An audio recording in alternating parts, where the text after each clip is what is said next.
kuliah sampai ejak kuliah. Hai, artinya lo akan minta cara. Punya memang lo pun nanti tidak mampu akan mengatakan sih. Tapi untuk semangat main 12 orang yang ejak kuliah, ejak ya. Ini ejak daya. Yang kerja yang paling mungkin untuk melakukan konkret. Ya, bukan Pak Muhammad itu yang datang kan politisi dan kerjanji politik.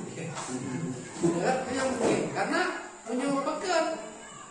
Karena orang kan lo aja, bro, itu lah.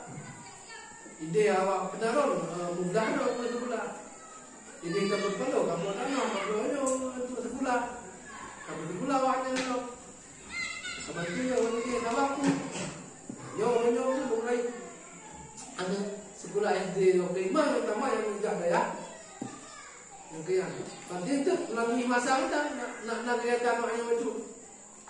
Nah, nyok kamat tu habalo, lenya mek kapre perintah lo.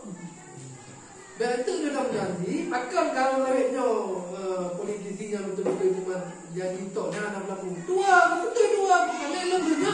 Betul riu, belum punya bang, saya kampung, kalau elok buka. Ya jadi, kalau lagi kalau prek, pajar sampai aja, anak tengah ni, kalau betul orang roh ke, 12 rohnya menyonal, kapukan pendekatan orang roh yang gede, ya, kacau dah.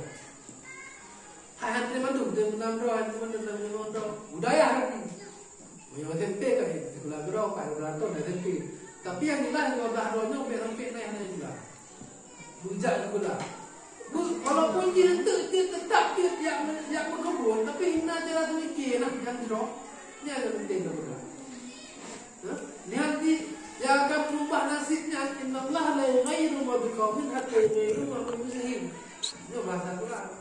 Ayat Quran. Hanya akan yang berubah nasib bodoh yang kerja kalau lillahi ta'ala betul. Jadi adik-adik anak-anak nenek. Tapi yang akan berubah